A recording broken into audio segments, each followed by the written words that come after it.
Hello student, this is Anupam Gambhir and you are watching Anupam English classes. आज के इस video lecture में हम class 11th English snapshot book से चैप्टर नंबर 7 बर्ड, जिसके राइटर ए.जे. क्रॉनिन हैं, इसकी समरी पढ़ेंगे। स्टूडेंट्स, ये चैप्टर बहुत ही बड़ा कोई चैप्टर नहीं है। ये ए.जे. क्रॉनिन के द्वारा लिखी गई एक नॉवेल का, जिसका नाम सिटाडेल है, उसी का ये छोटा सा पार्ट है, उसी का अंश है चैप्टर बर्ड। इसमें डॉक्टर एंड्रयू मैनसन अभी अभी डॉक्टरी की पढ़ाई करके डॉक्टर एडवर्ड के असिस्टेंट के रूप में कार्यरत है, जो कि एक छोटे से टाउन बेलेनली में रहते हैं। अब स्टोरी स्टार्ट होती है।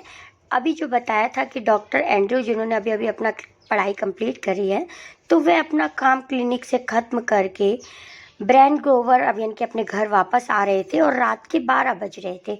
तो वह सोचते हैं कि आज मेरा दिन कितना बेकार रहा, क्योंकि आज उनकी गर्लफ्रेंड क्रिस्टीन और उनके बीच में कुछ डिसअपॉइंट हुआ होगा, कोई लड़ाई हुई होगी, जिसकी वजह से सोचते हुए वो घर जा रहे हैं कि आज का दिन मेरा बहुत बेकार रहा। जैसे ही वे घर पहुंचते हैं तो वे देखते हैं कि उनके घर के सामने मिस्टर जो मॉर्गन उनका इंतजार कर रहे हैं।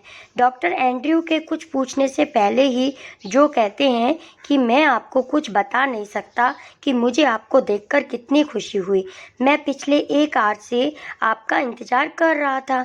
और जैसे ही मिस्टर जो कहते हैं कि मेरी वाइफ को लेबर पेन हो रहा है और अब जल्दी से मेरे घर चलिए, तो डॉक्टर एंड्रयू कहते हैं कि बस 2 मिनट रुकिए और मैं अभी अंदर से वापस आता हूं। और जो दोनों और उनके कुछ ही घर पल पहुंच में जाते वे हैं जो दोनों के घर नंबर तो 12 घर के गेट पर पहुंचने पर मिस्टर जो कहते का हैं कि घर है, जो डॉक्टर मॉर्गन आप का, अंदर जाइए, उनके घर मैं यहीं पहुंच बाहर जाते हैं। आपका वेट करूंगा। जैसे ही डॉक्टर एंड्रयू अंदर जाते हैं तो सामने उनको किचन दिखता है, जो बिल्कुल साफ था, लेकिन फर्नीचर थोड़ा पुराना और बेकार था। फिर डॉक्टर एंड्रयू सीढ़ियों से ऊपर की तरफ बेडरूम में जाते हैं, जहां उन्हें 3 लोग दिखते हैं। तीनों लोगों में सुजैन होती है, जो की वाइफ है, बेड पे लेटी हुई है। जोज मदर इन लॉ है, जो कि सासू माँ है। और मिडवाइफ है। मिडवाइफ कौन होती है? जो डिलीवरी के समय हेल्प करती है ना, डॉक्टर की डिलीवरी के समय जो हेल्प करती है, उसे मिडवाइफ कहा गया है। और नर्स भी कह सकते हैं हम, आजकल नर्स कहते हैं, और पुराने समय में उनको दाई माँ कहते थे। रूम के अंदर पहुंचकर डॉक्टर एंड्रयू देखते हैं कि जो की वाइफ को बहुत पेन हो रहा है, लेकिन डिलीवरी में अभी टाइम है। तो वे पेन से रिलीफ पाने के लिए जो की वाइफ को क्लोरोफॉर्म दे देते हैं और वापस सीढ़ियों से नीचे आने लगते हैं। तो जो कि मदर इन लॉ उन्हें घूर घूर कर देख रही थी और सोच रही थी कि मिस्टर जो थोड़ी देर में आता हूँ का बहाना कह के चले जाएंगे, लेकिन डॉक्टर उनके कुछ कहने से पहले ही सब समझ जाते हैं और कहते हैं, माँ जी चिंता मत कीजिए, मैं नहीं भागूंगा। ऐसा करते हैं ना मोस्टली डॉक्टर कि मैं हाँ अभी आ रहा हूँ, रात का समय था, बहुत थके हुए थे, कि मैं अभी आ रहा हूँ कह के चले जाते हैं। तो ऐसा ही होने वाले बच्चे की नानी को लग रहा था कि कहीं डॉक्टर चले ना जाए, बट डॉक्टर कहते हैं कि मैं ऐसा नहीं करूँगा, मैं कहीं नहीं जाऊँगा, मैं नहीं भागूंगा। फिर डॉक्टर एंड्रयू अपने कोट और हैट को वहीं रखकर किचन में फायर प्लेस के पास बैठ जाते हैं और जो कि मदर इन लॉ यानी कि होने वाले बच्चे की नानी उनके लिए चाय बनाती हैं। और डॉक्टर साहब से पूछती हैं कि जो आपने पेन से रिलीफ पाने के लिए सुजन को जो एनेस्थेटिक दवाई दी है, उससे कोई उसको हार्म तो नहीं होगा? तो डॉक्टर कहते नहीं नहीं, ऐसा कुछ नहीं होगा। और बैठे बैठे अपनी गर्लफ्रेंड से हुई वार्तालाप को सोच ही रहे होते हैं, क्योंकि उनकी लड़ाई हुई थी ना, जब वो अपनी गर्लफ्रेंड के साथ उनकी लड़ाई हुई थी, जब वो आए थे, अपने घर पहुंचे थे, लेकिन जो वहाँ पे उनका वेट कर रहे थे वो जो के साथ आ जाते हैं। तो बैठे बैठे अब वो अपनी गर्लफ्रेंड के साथ हुई वार्तालाप के बारे में सोच ही रहे थे कि टॉप लैंडिंग किसे कहते हैं? जब हम सीढ़ी के ऊपर चढ़ते हैं तो जो प्लेन जगह आ जाती है बीच में, उसे टॉप लैंडिंग कहते हैं। टॉप लैंडिंग से मिडवाइफ उन्हें आवाज़ लगाती है और तो डॉक्टर बेडरूम की तरफ जाते हैं, लेकिन बच्चे की नानी वहीं किचन में खड़े होकर भगवान से प्रार्थना करती रहती है। और कड़ी मेहनत के बाद बच्चे का बर्थ होता है, लेकिन बच्चा लाइफलेस होता है, यानी कि उसमें कोई मूवमेंट नहीं हो रहा होता, बच्चा बिल्कुल डेड होता है। और दूसरी तरफ जो की वाइफ की हालत भी बहुत नाजुक हो जाती है। अब डॉक्टर ने बेबी को मिडवाइफ को थमा दिया और मिसेस सुजैन को देखने के लिए फैसला किया। फाइनली सुजैन को इंजेक्शन देने के बाद उसकी हालत स्थिर देखकर डॉक्टर मिडवाइफ से कहते हैं कि तुमने बच्चा हाथ में क्यों नहीं लिया, कहाँ है बच्चा। और मिडवाइफ इशारे से कहती है कि बच्चा बेड के नीचे है। वो सोचती है अब तो ये डेड है, बिल्कुल मरा हुआ ही है, तो वो बेड के नीचे रख देती है मिडवाइफ। अब डॉक्टर एंड्रयू घुटने के बल बैठकर बच्चे को बाहर निकालते हैं तो देखते हैं कि बच्चा बिल्कुल सफ़ेद है और कोई उसमें मूवमेंट भी नहीं हो रहा है।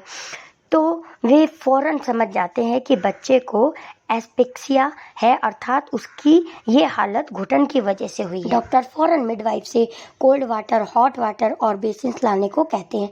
बेसिन किसे कहते हैं? बड़े बड़े बाउल समझ लीजिए कि वो कहते हैं कि 2 बाउल्स भी लेके आओ और हॉट वाटर और कोल्ड वाटर भी लेके आओ।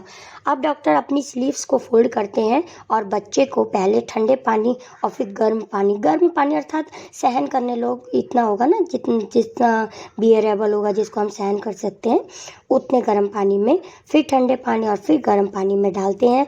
लेकिन बेबी में कोई मूवमेंट नहीं आता और मिडवाइफ कहती है कि डॉक्टर हमें एक्सेप्ट कर लेना चाहिए कि बच्चे में जान नहीं है।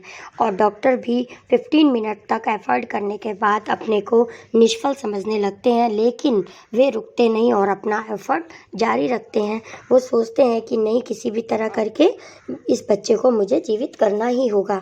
अब डॉक्टर ने बच्चे को टॉवल से पोंछा और उसकी चेस्ट पर प्रेस किया, धीरे धीरे प्रेस किया और एक चमत्कार होता है और बच्चा सांस लेने लगता है। थोड़ी देर में बच्चा रोने भी लग जाता है।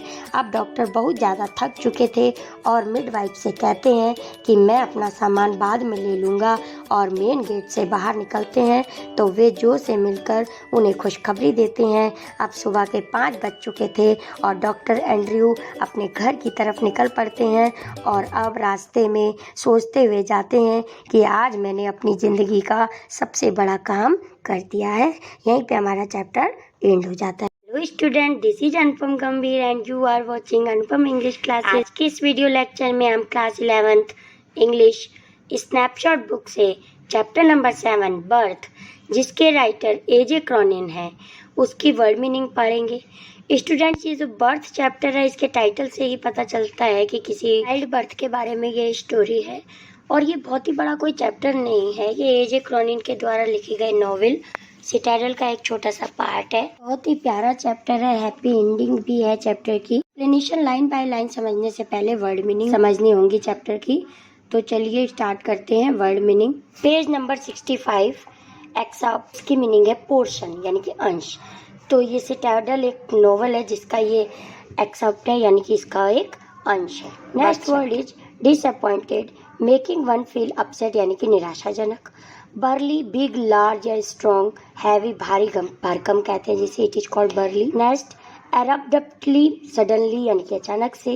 Recalled, order to be return, वापस लौटाया गया। Contemplation, act of thinking deeply, गहन विचार करना।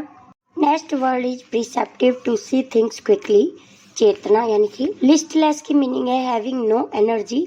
Next word is premonition, a feeling that something is going to happen, पूर्वाभास कहते हैं हिंदी में। स्ट्रेन की मीनिंग स्ट्रेस होता है यानी कि तनाव। Drew up short, to come to stop suddenly यानी कि रोक लिया। Furnished, provided. Stout, rather fat यानी कि थोड़ी सी मोटी थी उनकी जो कि सासू माँ थी ना, वो थोड़ी सी मोटी थी तो उसके लिए कहा गया stop. Midwife, a lady who helped in the time of childbirth, जो डिलीवरी के समय, चाइल्ड बर्थ के समय किस हेल्प करने की जो लेडीज होती है उसे हम मिडवाइफ कहते हैं। उन्हें नर्स भी कहा जाता है और पहले ज़माने में जो दाई माँ कहते थे पहले लोग, तो उसे हिंदी में हम दाई माँ भी कह सकते हैं। फेंटली, लेस एनर्जी, ज़बरदस्ती से हंसना, ज़बरदस्ती स्माइल पास करना, it is called faintly smile. Next word is lethargy, dull यानी कि lack of energy. Still, calm. Rustle, a light dry sound, खड़खड़ाहट की आवाज़। सिंडर, पार्शली बर्न्ड कोल यानी कि अधजला कोयला। Grate, metal frame for holding coal in fire place यानी कि अंगीठी। Probing, examining. Paced, walked. Muddled, confused, गड़बड़। मॉर्बिडली, सैडली, उदासी से। Solidly, selfishly. Shrewish, bad tempered. Dismal, miserable. Conclusion, result. Dismal, miserable. Wince, shrinking movement. Level, steady यानी कि स्थिर। Resentful, feeling bitter, कड़वाहट। ब्रूडिंगली, सैडली, उदासी से, started, moved suddenly, meditation, serious thought, गंभीर विचार करना, परसुएड, फॉलो अप करना किसी को। Now we come on page number 67, set upon, want to have, पाने की इच्छा, fancy, wanted, anaesthetic, a drug that make a person unable to feeling anything, यानी कि बेहोश करने की दवा।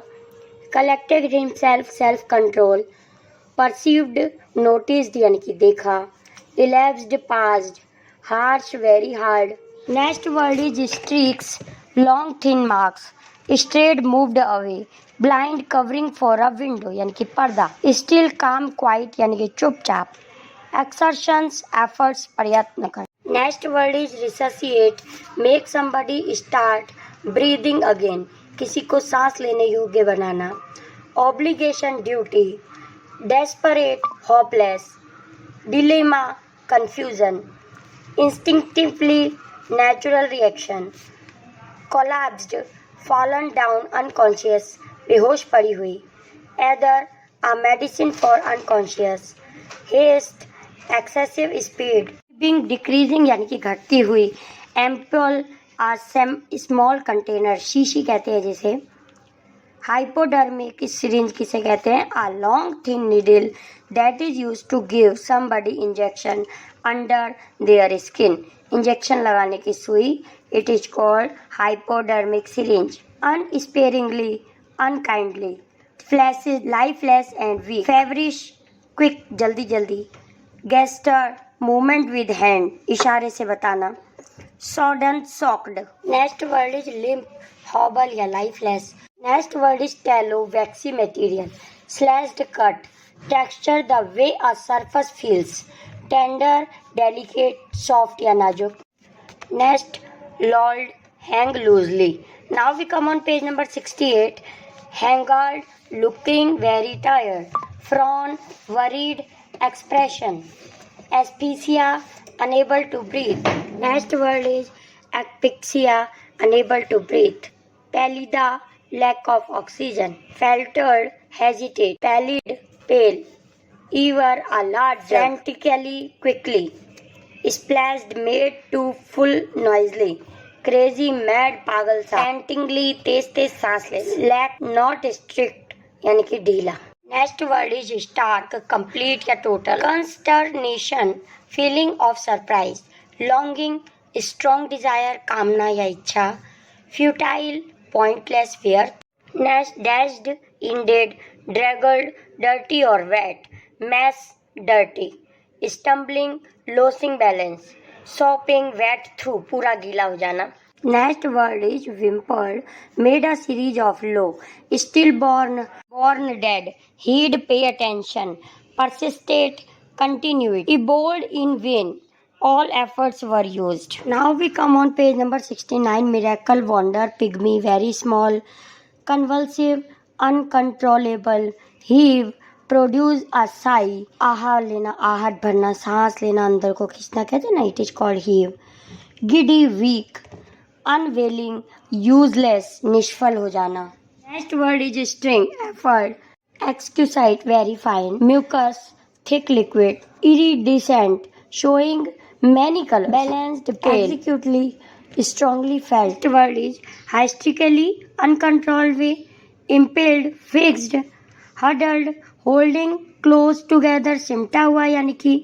Next, mechanically, like a machine, scullery, washing dishes. Pavement, footpath, thickly, deep आवाज से। Miners, people working in mines, खनिज में काम करने वाले लोग। इकोइंग, रीसाउंडिंग, गूंजते हुए। Oblivious, not aware of, unbake. Students, इसके साथ ही इस चैप्टर के सभी हार्ड वर्ड्स की मीनिंग कंप्लीट होती है। नेक्स्ट वीडियो में इसी चैप्टर के लाइन बाय लाइन एक्सप्लेनेशन के साथ आपसे मिलते हैं। I hope you will gain good score in your examination. Thank you so much for watching. Bye. Hello student, this is Anupam Gambhir and you are watching Anupam English Classes. आज के इस video lecture में हम class 11th English snapshot book से chapter number 7 birth पढ़ेंगे, जिसके writer A J Cronin है। इसका line by line explanation start करते हैं। In this excerpt from the Citadel, Andrew Manson, newly out of the medical school, has just begun his medical practice as an assistant to Dr. Edward Page in the small Welsh mining town of Ballynley. Student, जैसे title से ही पता चलता है birth कि ये chapter child birth के बारे में है, लेकिन ये पूरा चैप्टर कोई बहुत बड़ा चैप्टर नहीं है। ये एजे क्रॉनिन के द्वारा लिखे गए एक नॉवेल सिटाडेल का एक थोड़ा सा पार्ट है। तो इन दिस एक्सर्प्ट यानी कि इस पार्ट में, इस अंश में डॉक्टर एंड्रयू मैनसन अभी अपनी अपनी मेडिकल की पढ़ाई पूरी करके डॉक्टर एडवर्ड पेज के असिस्टेंट के रूप में बेलैनली में कार्यरत हैं। जो बेलैनली जगह है वो वेल्श माइनिंग के लिए काफ़ी फेमस है, यानी कि वहाँ पे खनिज का बहुत ही ज़्यादा काम होता है। As he returning from a disappointing evening with Christine, the girl he loves, he is met by Joe Morgan.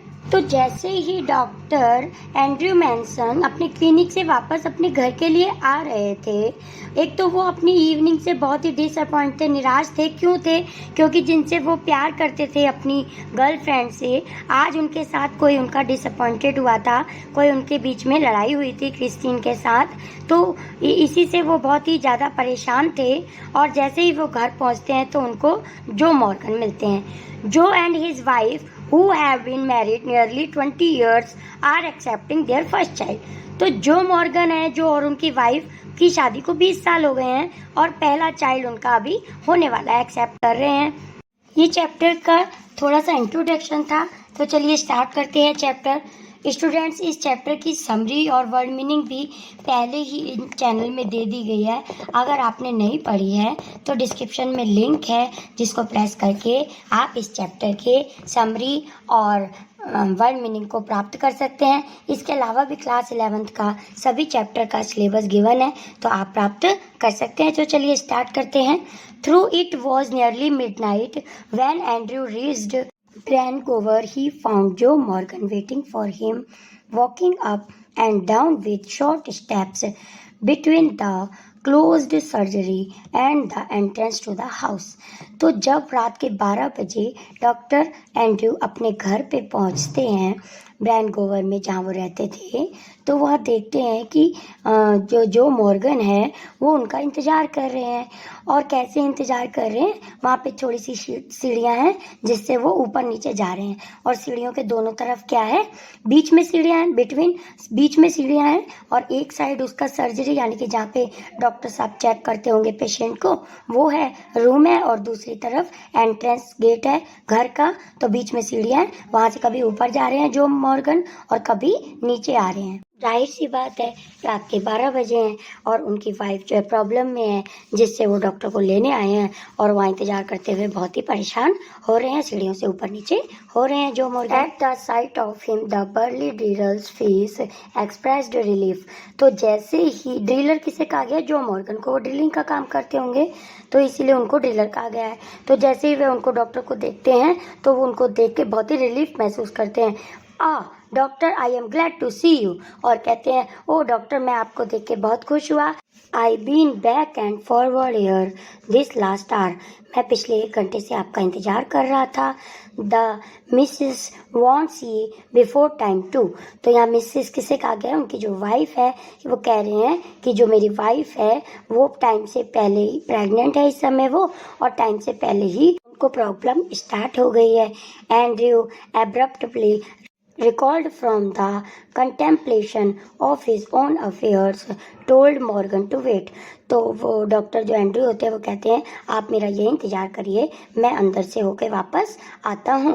He went into the house for his bag, then together they set out for number 12 Blaina terrace. वो अंदर जाते हैं और अपना bag लेके आते हैं जिसमें उनका डॉक्टरी से रिलेटेड थोड़ा सा सामान होगा, तो वो लेके वापस आते हैं। और वो दोनों जने, यहाँ पे किसका एड्रेस दिया हुआ है? नंबर 12 बेलिना टेरेस, ये जो मॉर्गन के घर का एड्रेस दिया हुआ है। और वे दोनों कौन? दोनों डॉक्टर और जो मॉर्गन नंबर 12 बेलेना टेरेस की तरफ चल देते हैं। The night air was cool and deep with quite mystery. अब यहाँ पे थोड़ा सा मौसम के बारे में डिस्क्राइब किया गया है कि जो नाइट थी बहुत ही कूल थी, ठंडी थी और वहाँ कुछ ऐसे रहस्यमयी, मतलब रात थी, शांत थी कि 12 बजे में, इसीलिए रात को रहस्यमयी शांत कहा गया है। Usually so perceptive, Andrew now felt dull and listless. Perceptive की मीनिंग स्टूडेंट्स होती है टू थिंक्स क्विकली, यानी कि चेतना। तो जो डॉक्टर एंड्रयू थे वो किस में मग्न थे, जो लिस्टलेस यानी कि हैविंग नो एनर्जी, बिल्कुल उनको एनर्जी नहीं थी। क्यों नहीं थी? क्योंकि उनका डिसअपॉइंटेड इवनिंग बीती थी ना, उनका क्रिस्टीन उनकी गर्लफ्रेंड के साथ कोई डिसअपॉइंट हुआ था, इसलिए वो बहुत ही लिस्टलेस लग रहे थे। He had no premonition that this night call would prove unusual, still less that it would influence his whole future in Bellonly. Emotion की मीनिंग होती है feeling that something is going to happen, पूर्वाभास होना।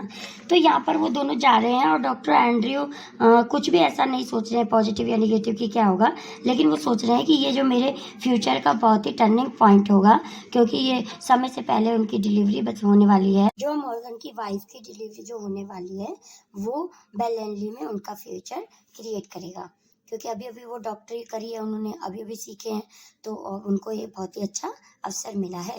The two man walked in silence until they reached the door of number 12, then Joe drew up short. दोनों चुपचाप जाते हैं और नंबर 12 जो मॉर्गन के घर पहुंचते हैं। I will not come in, he said and his voice showed sign of strain. Doctor साहब मैं नहीं आऊँगा, उसने कहा। किसने? जो मॉर्गन ने कहा। तो उसकी आवाज़ से ही पता चल रहा था कि वो स्ट्रेन यानी कि किसी स्ट्रेस में है, कोई दबाव। But man I know you will do well for us. और वो जो मॉर्गन कहते हैं कि डॉक्टर साहब मुझे पता है कि आप जो भी करेंगे अच्छा ही करेंगे। इतना कह के वो बाहर रख जाते हैं और डॉक्टर अंदर चले जाते हैं। Inside a narrow stair led up to a small bedroom, clean but poorly furnished and lit only by an oil lamp. तो जैसे ही वो अंदर जाते हैं तो वो क्या देखते हैं कि एक छोटा सा वहाँ बेडरूम है, क्लीन है, साफ है, लेकिन पुअरली फर्निश्ड, लेकिन जो वहाँ का फर्नीचर है वो थोड़ा बहुत ठीक ठाक ही है, क्योंकि वो माइनर थे ना, ज़्यादा रिच फैमिली से बिलोंग नहीं करते थे जो मॉर्गन, तो इसलिए कहा गया है कि उनका घर क्या था, बिल्कुल साफ सुथरा था और वहाँ पे एक लैंप जल रही थी, और लेकिन फर्नीचर प्योरली फर्निश्ड था। Here Mrs Morgan's mother, a tall grey-haired woman of nearly 70, and the stout elderly midwife waited beside the patient, watching Andrew's expression as he moved about the room. तो जैसे ही doctor room में entry करते हैं bedroom में, तो वहाँ पर Mrs Morgan की मदर हैं, यानी कि होने वाले बच्चे की नानी, जो कि एक टॉल है, ग्रे हेयर, उनके बाल वाइट हैं और वो 70 ईयर्स की लगभग लेडी लग रही हैं। और स्टॉट की मीनिंग होती है रादर फैट, और थोड़ी सी मोटी भी हैं। और एक वहाँ मिडवाइफ भी है। मिडवाइफ किसे कहते हैं? डिलीवरी के समय जो हेल्प करती है ना लेडी, उसे मिडवाइफ कहते हैं, दाईमा या नर्स कह सकते हैं। तो जैसे ही डॉक्टर अंदर जाते हैं वे दोनों उनके एक्सप्रेशन को देख रही होती हैं।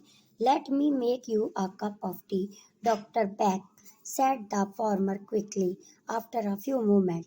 और कुछ देर बाद जो वो होने वाले बच्चे की नानी है ना, वो डॉक्टर को बैच किसके लिए कहा गया? डॉक्टर साहब से हम कहते हैं ना सर, और रिस्पेक्टफुली वर्ड लगाते हैं, तो ऐसे ही कहती है, डॉक्टर साहब मैं आपके लिए एक कप चाय बनाती हूँ। Andrew smiled faintly, he saw that the old women voice in experience released there must be period of waiting that. अब डॉक्टर समझ जाते हैं कि जो लेडी है बहुत ही वेल एक्सपीरियंस लगती है, और वो उसकी तरफ देखते हैं और फेंटली स्माइल कर देते हैं, मतलब ज़बरदस्ती स्माइल पास कर देते हैं। She was afraid he would leave the case, saying he would return later. जो मॉर्गन की मदर इन लॉ है वो इस बात से डरती हैं कि कहीं डॉक्टर बीच में ही केस छोड़कर अभी आता हूँ कह के वापस ना चले जाएं। Do not freight mother, I will not run away. Freight की मीनिंग होती है बी वरीड, यानी कि चिंतित होना। वो कहते हैं माता जी आप चिंतित मत होइए और मैं नहीं भागूंगा, कहीं भी नहीं जाऊंगा। Down in the kitchen he drank the T which he gave him. तो नीचे थोड़ा सा नीचे उतर के किचन में जाके वे चाय पीते हैं जो कि उन्होंने उनको दी। किसने दी? जो मॉर्गन की मदर इन लॉ ने दी। Overwrought As he was, he knew he could not snatch even an hour's sleep if he went home. Overload की मीनिंग है टायर्ड, थका हुआ होना। तो डॉक्टर सोचते हैं कि अगर मैं घर जाता भी हूँ तो मैं 1 घंटे के लिए भी नहीं सो पाऊंगा। उनका मतलब है कि वो केस अभी होने ही वाला है, तो वो सोचते हैं कि मेरा घर जाना बेकार है। He knew too that the case here would demand all his attention, और वो ये भी समझ जाते हैं क्योंकि टाइम से पहले डिलीवरी हो रही है तो उनका ध्यान देना यहाँ पर बहुत ही जरूरी है। A queer lethargy of spirit came upon him. He decided to remain until everything was over. lethargy की मीनिंग है लैक ऑफ एनर्जी, और क्वीर है एक अजीब सा। तो बहुत ही थके हुए हैं और उनकी एनर्जी भी लेस हो चुकी है, और वो उनकी आत्मा इस बात को जान चुकी है, और वो ये कहते हैं कि जब तक भी ये केस पूरा कंप्लीट नहीं हो जाता, सब कुछ सही से नहीं हो जाता, मैं यहीं पे रहूँगा। यहीं रहने का वो निश्चय करते हैं। An hour later he went upstairs again, noticed the progress made, came down once more, sat by the kitchen fire. 1 घंटे के बाद वे फिर से ऊपर जाते हैं, चेक करते हैं, और उनको लगता है कि हाँ अभी टाइम है थोड़ा, केस में थोड़ा और टाइम लगेगा, और फिर से वो नीचे आते हैं और किचन फायर यानी कि अंगीठी के पास बैठ जाते हैं। It was still except for the rustle of cinder in the grate and the slow thick tock of the wall clock. Still की मीनिंग है काम यानी कि शांति, rustle a light dry sound खड़खड़ाहट की आवाज, सिंडर पार्शली ब्रंट कोल यानी कि जब वो आग जल जाती है तो लास्ट में वो जो अध जला सा कोयला रह जाता है, it is called cinder. Great metal frame for the holding coal in fire place, तो जो आग जल रही होती है तो वो उसको जो बाहर का मेटल प्लेस यानी कि अंगीठी कह सकते हैं, जो बाहर का स्ट्रक्चर होता है जिसमें आग जलाई जाती है, उसको कहते हैं ग्रेट। तो वो क्या कहते हैं कि वहाँ पे बहुत ही शांति होती है, केवल वो जो आधा जला कोयला होता है उसमें से जो चिंगारी की खटखटाहट सी उसकी आवाज़ आ रही होती है, और फिर वो कहते हैं हाँ एक आवाज़ और आ रही है, जो वॉल क्लॉक है उसके टिक टॉक की आवाज़ आ रही है। No there was another sound, the beat of Morgan's foot step as he paced in the street outside. और फिर वो कहते हैं कि हाँ इसके अलावा भी एक आवाज़ है, जो कि जो मॉर्गन है बाहर इंतजार कर रहे हैं, बहुत ही स्ट्रेस में हैं, तो उनके कदमों की आवाज़ आ रही है। वो इधर से उधर चल रहे होंगे ना स्ट्रेस की वजह से, तो उनकी आवाज़ भी उनको आ रही है। The old women opposite him sat in her black dress quite motionless, her eyes strangely alive and wise, probably never leaving his face. The old woman किसे कहा गया है यहाँ, जो कि मदर इन लॉ होने वाली बच्चे की नानी के लिए कहा गया है कि जिन्होंने ब्लैक ड्रेस पहनी हुई है वो डॉक्टर के पास आके बैठ जाती हैं। क्वाइट मोशनलेस, कुछ भी हिलती डुलती नहीं है, आराम से शांति से बैठ जाती हैं, और जो उनकी आंखें हैं वो स्ट्रेंजली बहुत ही गंभीरता के साथ, और प्रोबेबिंग की मीनिंग होती है सर्चिंग, बहुत ही गंभीरता के साथ डॉक्टर के फेस पे सर्च कर रही होती हैं कि मतलब आने वाला केस कैसा होगा, क्या होगा, ये कुछ देखते हुए उनके पास आकर बैठ जाती हैं। हिज थॉट्स वर हैवी मडल्ड, मडल्ड की मीनिंग है कंफ्यूज यानी कि गड़बड़ सी होनी, और हिज किसके लिए आया या डॉक्टर एंड्रयू के लिए। तो जो डॉक्टर एंड्रयू हैं उनके जो थॉट्स हैं, उनके विचार बहुत ही गड़बड़ाहट हो रहे हैं। क्यों हो रहे हैं? The episode he had witnessed at Cardiff station still observed him morbidly. Episode जब वो अपने घर ब्लेनेली वापस आ रहे थे तो रास्ते में कार्डिफ स्टेशन पड़ता है, वहाँ पर उन्होंने देखा था कि कुछ ऑब्जर्व किया था कि अब वो क्या ऑब्जर्व किया था आगे देखते हैं। He thought of Bramwell foolishly devoted to a woman who deceived him sordidly. Sordidly की मीनिंग होती है सेल्फिशली यानी कि अपने ही आप में अपने ही बारे में सोचना। तो वो उन्होंने ये देखा कि एक लड़का, कौन लड़का? ये ब्रैमवेल, जो कि एक लेडी के पीछे पूरी तरह से डिवोटेड था, और उसने उसको क्या किया था? डिसीव किया था, धोखा दिया था, उसके बारे में सोचता है। ऑफ एडवर्ड पेज, और अब एक दूसरे के लड़के के बारे में सोचता है जो उसी का फ्रेंड ही था। Bound to the swarish blood vein of Denny living unhappily apart from his wife.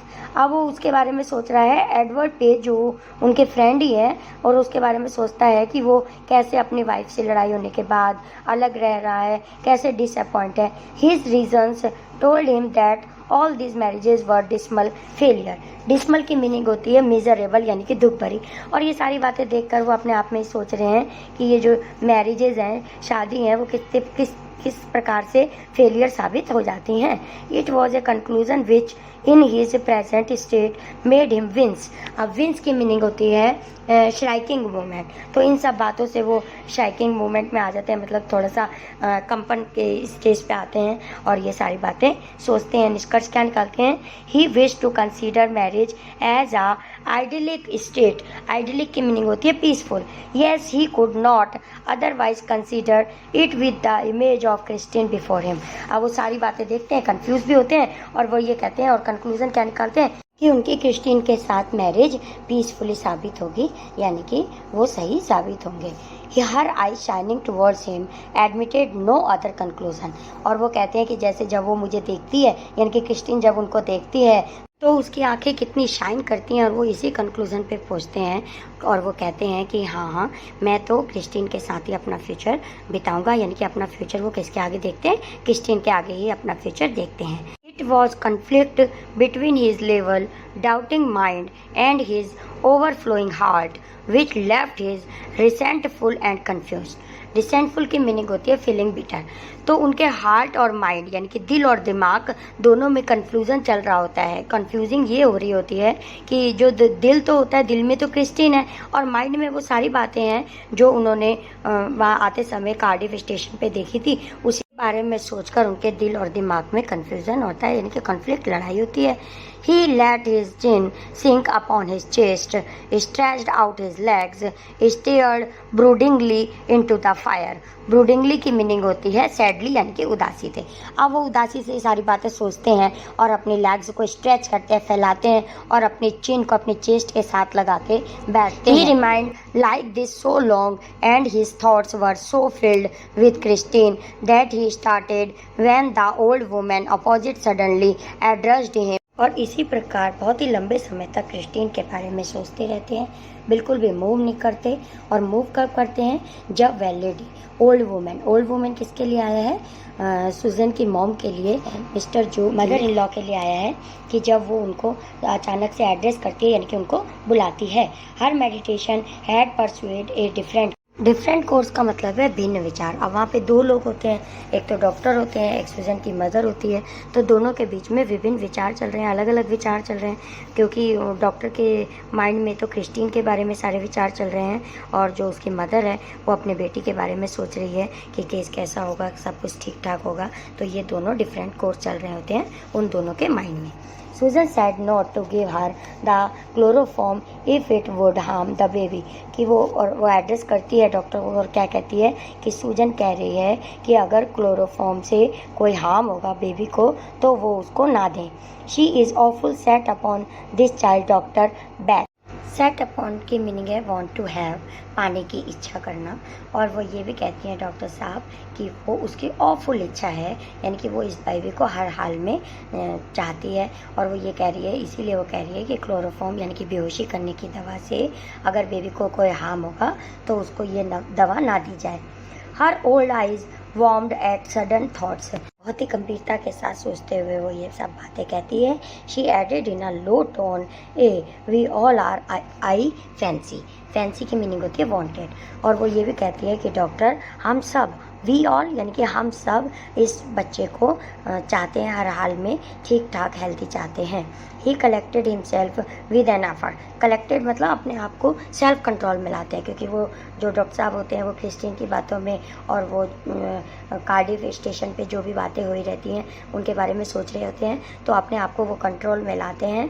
और if want to any harm the anaesthetic he said kindly they will be all right. और वो ये कहते हैं कि ये एनेस्थेटिक दवा से कोई भी हार्म नहीं होगा। They will be all right, they किसके लिए आया, यानी कि मदर और बेबी दोनों के लिए, तो वे दोनों ठीक रहेंगे, इस दवा से कोई भी हार्म नहीं होगा।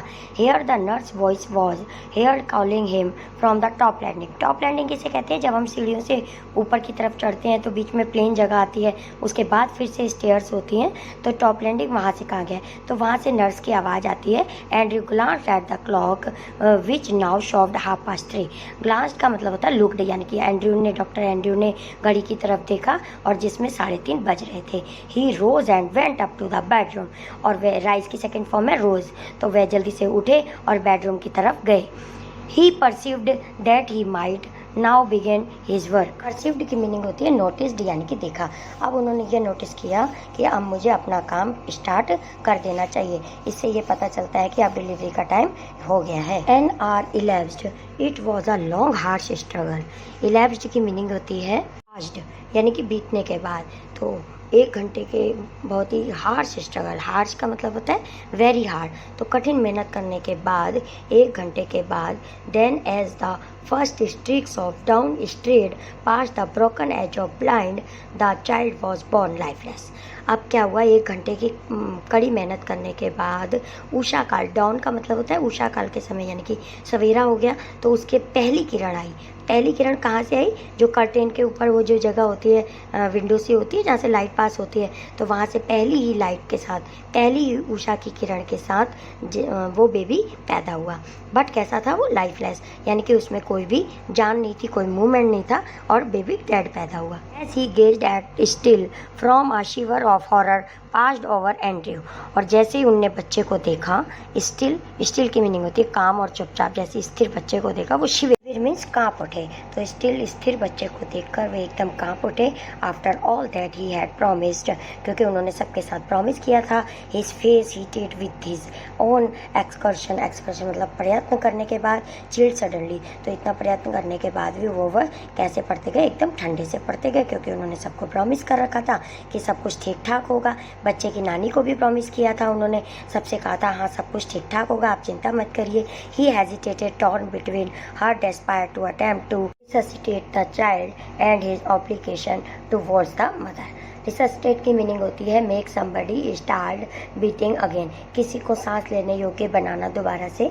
ऑब्लिगेशन का मतलब है ड्यूटी, तो वो इस बात से पूरी तरह डर चुके थे कि हाँ ये क्या हो गया, और अब उनकी ऑब्लिगेशन मतलब उनकी अब ये ड्यूटी थी कि वो उन दोनों को बचाए, क्योंकि एक साइड तो बेबी स्टिल बॉर्न पैदा हुआ था और दूसरी साइड जो मदर है who was herself in desperate state. Desperate का मतलब है होपलेस, तो जो मदर है वो भी होपलेस ही होती जा रही थी, तो दोनों के बीच में उनकी ये ड्यूटी बनती थी कि वो दोनों को बचाए। The dilemma was so urgent he did not solve it continuously. Dilemma की मीनिंग है कन्फ्यूज़न, तो अब वो दोनों को ट्रीट करने के लिए अब दोनों को कैसे बचाया जाए, इसी बात से वो कंफ्यूज हो रहे थे।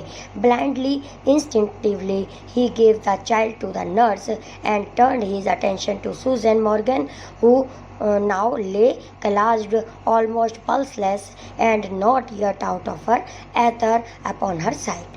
एथर की मीनिंग क्या होती है, आ मेडिसिन फॉर अनकॉन्शियस यानी कि बेहोशी सी करने की जो दवा होती है, और क्लास्प की मीनिंग होती है फॉलन डाउन अनकॉन्शियस, बेहोश पड़ी हुई थी।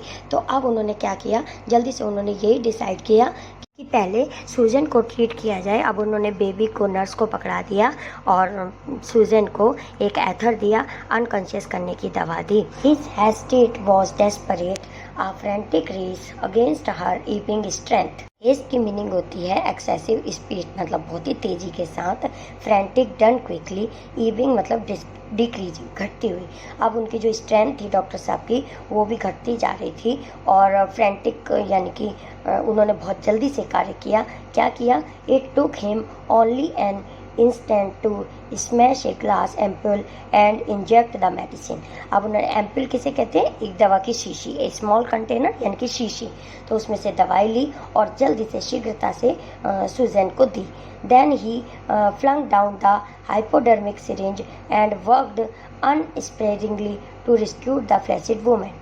अब फ्लैसिड की मीनिंग होती है लाइफलेस सी, जो लाइफलेस सी वुमेन पड़ी हुई थी यानी कि सुजैन, और अनस्पायरिंगली की मीनिंग होती है अनकाइंडली, बहुत ही निर्दयता से उन्होंने जल्दी से सिरिंज ली और हाइपोडर्मिक इंजेक्शन लगाने की सुई जो होती है उसमें एम्पुल से दवा भरी और फटाफट उस लेडीज़ को लगा दी।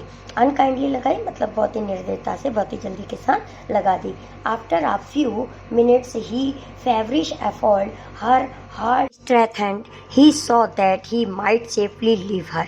कुछ मिनट तक जल्दी जल्दी एफर्ट करने के बाद उन्होंने देखा कि हाँ, अब इस लेडीज़ को थोड़ा सा रिलीफ लग रही है, तो अब कुछ घंटे के लिए इसको छोड़ा जा सकता है, कुछ टाइम के लिए। ही swung round in his shirt sleeves, उनने अपनी स्लीव्स की, डॉक्टर ने अपने स्लीव्स की को ऊपर की तरफ राउंड किया, फोल्ड किया। His hair sticking to his damp brow, और उनकी जो हेयर में से पसीना आके आईब्रो के ऊपर, ब्रोज के ऊपर आ रहा था। डैम मतलब गीली, तो उनकी ब्रोज भी बिल्कुल गीली हो गई थी। वेयर्स द चाइल्ड, अब चाइल्ड कहाँ है? The midwife made a frightened gesture, gesture की मीनिंग होती है मूवमेंट विद हैंड, यानी कि इशारे से। तो इशारे से मिडवाइफ ने बताया she had placed it beneath the bed, कि वो बेड के नीचे है, क्योंकि उसने सोचा था ना मिडवाइफ ने कि ये तो बिल्कुल डेड पैदा हुआ है, तो उन्होंने बेड के नीचे बेबी को रख दिया था। In a flash Andrew kneel down, और घुटनों के भर, एक ही पल में घुटनों के बल वो झुके डॉक्टर एंड्रयू, और finishing amongst the sodden newspaper beyond the bed, अब बेड के नीचे से उन्होंने न्यूज़पेपर में जल्दी, सॉडन्स मतलब सॉक्ड, वो जो बिल्कुल सॉक्ड हो गए थे न्यूज़पेपर, उसके अंदर बेबी को रखा हुआ था, बेबी को पेपर्स के ऊपर रखा था, तो उसमें से उन्होंने फटाफट ही पुल्ड आउट द चाइल्ड, बच्चे को निकाला। अ बॉय परफेक्टली फॉर्म, उन्होंने देखा कि वो एक लड़का पैदा हुआ है, और परफेक्टली फॉर्म मतलब पूरी तरह से उसके हाथ पैर सब कुछ परफेक्ट है, मतलब पूरे जैसे होता है स्ट्रक्चर उनका बिल्कुल परफेक्ट है बेबी का। The limp warm baby was white and soft as tallow, the cord harshly sliced lay like A broken stem. अब यहाँ था थोड़ा सा डिस्क्रिप्शन दिया है बेबी के बारे में। लिम से यानी कि जो हॉबल लाइफलेस थे, जो बेबी था, वार्म, उसकी बॉडी बिल्कुल वार्म थी क्योंकि अभी अभी पैदा हुआ था। वॉज वाइट, सफ़ेद सा हो रहा था। सॉफ्ट एंड टेलो, टेलो की मीनिंग होती है वैक्सी मटेरियल, और बिल्कुल सॉफ्ट था, वैक्सी मटेरियल के जैसा लग रहा था। The cord harshly sliced lay like A broken stem, अब कोड किसे कहते हैं? जो मदर और बेबी के बीच में वो जो लगी हुई होती है ना नाभि के साथ, तो उसे कोड कहते हैं। तो उन्होंने हार्शली स्लेस्ड, स्लेस्ड मतलब उसको कट कर लिया, हार्शली कठोरता के साथ जल्दी से उन्होंने उसको कट कर दिया, और लाइक ए स्टेम, एक स्टेम की तरह अलग फेंक दिया। The skin was of a lovely texture smooth and tender, और उसकी जो स्किन थी बेबी की, वो कहती थी texture the way surface feels, और डेलिकेट यानी कि टेंडर, डेलिकेट, बहुत ही नाजुक सी, स्मूथ थी उसकी skin. The head लॉल्ड on the thin नेक, लॉल्ड की मीनिंग होती है हंग लूजली, और उसका जो सिर था वो लटका हुआ सा लग रहा था गर्दन के साथ। क्यों लग रहा था? क्योंकि वो बिल्कुल लाइफलेस बेबी था ना, इसलिए इधर उधर लटक रहा था उसका सिर।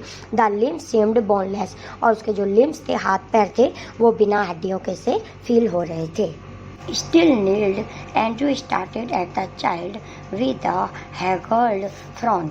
अभी झुके हुए थे, घुटनों के बल ही बैठे हुए थे, और एंड्रयू बच्चे को बहुत ही थके हुए भी बहुत है। हैज़र्ड की मीनिंग होती है लुकिंग वेरी टायर्ड, बहुत ही थके हुए थे वो, और लगातार बच्चे को देख रहे थे। The whiteness meant only one thing, asphyxia pallida, and his mind unnaturally tensed, ragged back to a case he once had seen in the Samaritan to the treatment that had been used. अब वो बहुत ही थके हुए हैं, और frown, frown की meaning होती है worried expression. Witness meant only one thing, अब वो ये देख के ही समझ जाते हैं, और वो सोचते हैं। एक्सपीसिया अनेबल टू ब्रीथ, और पैलिडा की मीनिंग होती है लैक ऑफ ऑक्सीजन।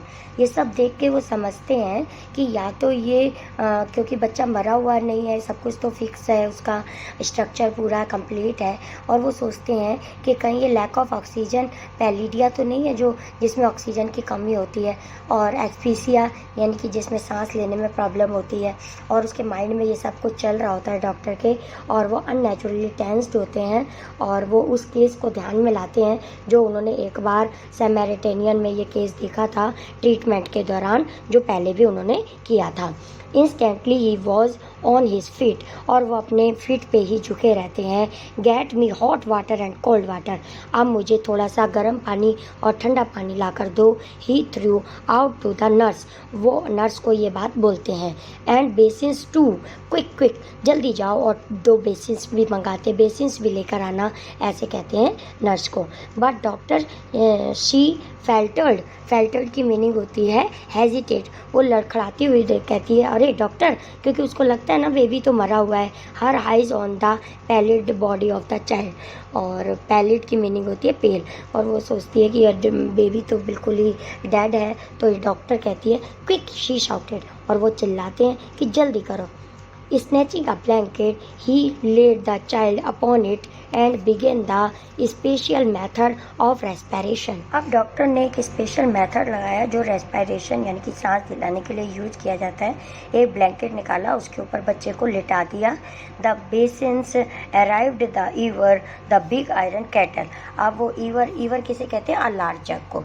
एक बड़ा सा जग और आयरन कैटल यानी कि जिसमें वो गर्म पानी लाई होंगी, वो सब सामान वहाँ पे आ गया। Frantically he slashed cold water into one basin, एक बेसिन में उन्होंने ठंडा पानी डाला।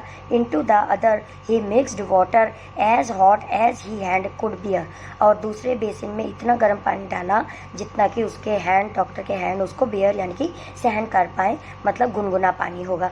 Then like some crazy juggler, crazy किसे कहते हैं? पागल टाइप का। तो जगलर किसे कहते हैं? सर्कस में होते हैं ना जगलर, बॉल्स को इधर से उधर, उधर से इधर करते हैं। तो उन्होंने जगलर की तरह he hurried the child between the two, now plunging it into the icy, now into the steaming bath. अब वो जगलर की तरह कभी उसको ठंडे पानी और कभी गर्म पानी में बेबी को डाल रहे थे। 15 मिनट पास, 15 मिनट बीत गए। Sweat was now running into the Andrews house, और पसीना उनकी आंखों तक आ रहा था। ब्लाइंडिंग हिम, जिससे पसीने की वजह से उनकी आंखों के आगे धुंधला सा हो रहा था, मतलब पसीना उनकी आंखों पे भी आ गया था। One of his sleeve hung down, और उनकी जो एक शर्ट की स्लीव्स है वो नीचे भी लटक गई थी। ड्रिपिंग मतलब गीली हो गई थी। His breath came pantingly but no breath come from the lax body of the child. Pantingly की मीनिंग होती है तेज से सांस लेना। तेज सांस लेते हुए डॉक्टर ये सब काम कर रहे थे, बट नो ब्रेथ, लेकिन कोई भी सांस वापस नहीं आया। कहाँ से? Lakhs body of the child, बच्चे की लूज बॉडी यानी कि ढीली बॉडी से, लूज बॉडी से कोई भी सांस नहीं आया। A desperate sense of defeat pressed on him, a raging hopelessness. तो ये सब देख के डॉक्टर क्या होते हैं? निराश हो जाते हैं। He felt the midwife watching him in stark consternation. Stark की मीनिंग होती है कंप्लीट या टोटल, पूरी तरह से। कंस्टर्नेशन की मीनिंग होती है फीलिंग ऑफ सरप्राइज। मिडवाइफ के बारे में सोचते हैं जो कि उनको पूरे बहुत ही ध्यान से सरप्राइज फीलिंग के साथ उनको देख रही है। While there pressed back against the wall where she had all the time remind her hand press to her throat. अब यहाँ पे दूसरी तरफ एक लेडीज और खड़ी है। शी, ये कौन है? होने वाले बच्चे की नानी है, जिन्हें अपने एक हाथ से दूसरे हाथ को जोड़ रखा है, मतलब हाथ दोनों जोड़ के खड़ी हुई है, और अपने थ्रोट यानी कि गले को रोने की आवाज़ से निकलने के लिए उन्हें रोका हुआ है, क्योंकि उसको दिख रहा है ना कि बच्चा तो डैडी पैदा हुआ है तो वो रोने वाली है, लेकिन वो उन्हें अपनी आवाज़ को रोका हुआ है। Uttering no sound, her eyes burning upon him was the old woman, और उस वो बूढ़ी औरत के कोई भी सांस नहीं निकल रही है, और लगातार जो उसकी आंखें हैं वो डॉक्टर को देख रही हैं। He remembered her longing for a grandchild, वो अपने नाती को देखने के लिए बहुत ही लॉन्गिंग मतलब डिज़ायर, उनकी बहुत ही कीन डिज़ायर है अपने नाती को देखने की। As great as had been her daughter's longing for this, और जैसी उनकी कामना है, इच्छा है अपने ग्रैंड चाइल्ड को देखने की, वैसी ही उनकी बेटी की भी अपने बेबी को देखने की बहुत ही कीन डिजायर है, इच्छा है। All dashed away now futile beyond remedy. Dashed की मीनिंग होती है इनडेड, एंड फ्यूटाइल मीन्स व्यर्थ, बेकार रहा। तो फिर यहाँ पर डॉक्टर क्या कहते हैं कि ये सभी रेमेडी जो भी वो कर रहे हैं कि अब बेकार हो गई है। डॉक्टर इस बात को सोचते हैं।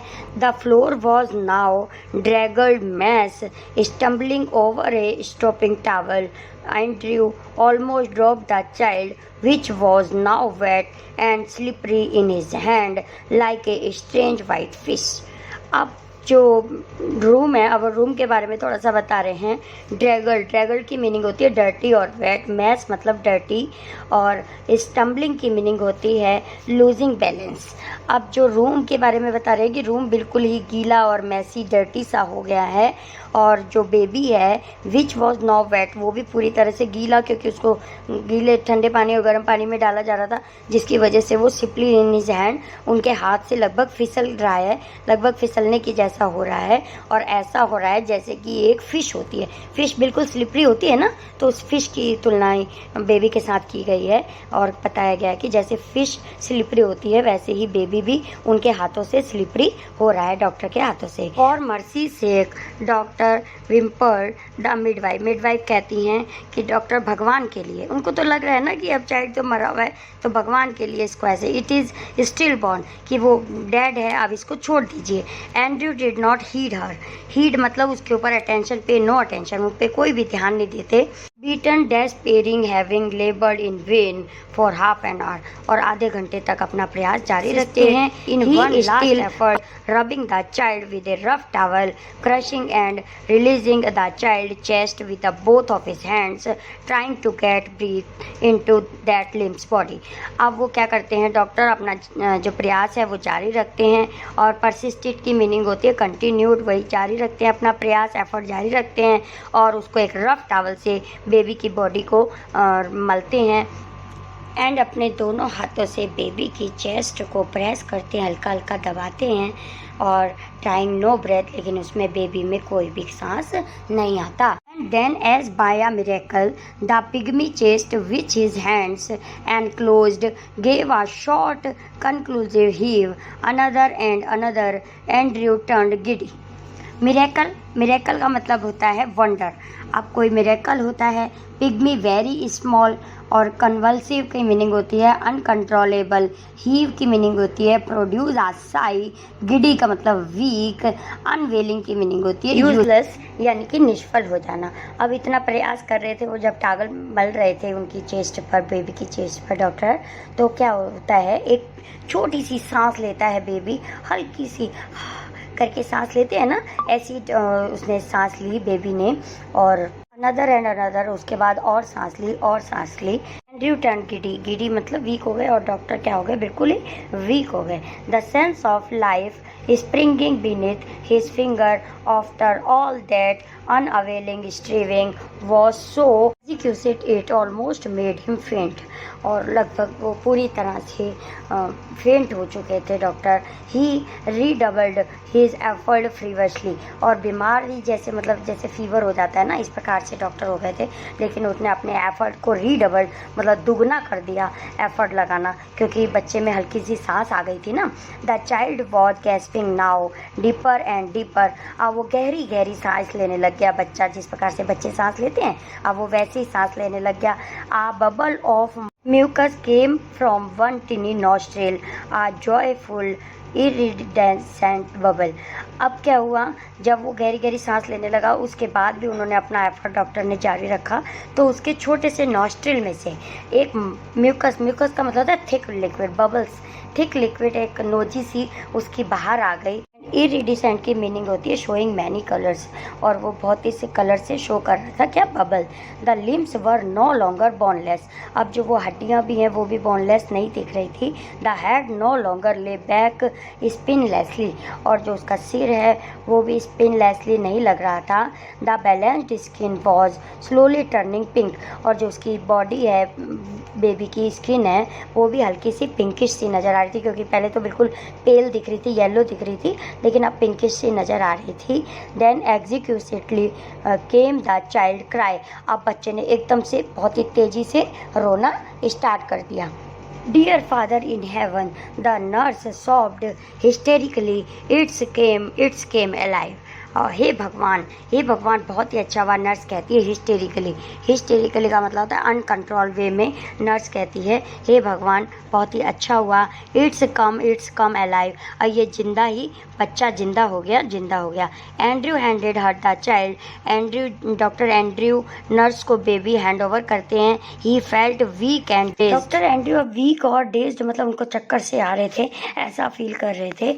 अबाउट हिम द रूम ले in the shuddering litter, blanket, towel, basin, soiled instrument, the hypodermic syringe impaled by its point in the linoleum, the ewer knocked over, the kettle on its side in the puddle of the water.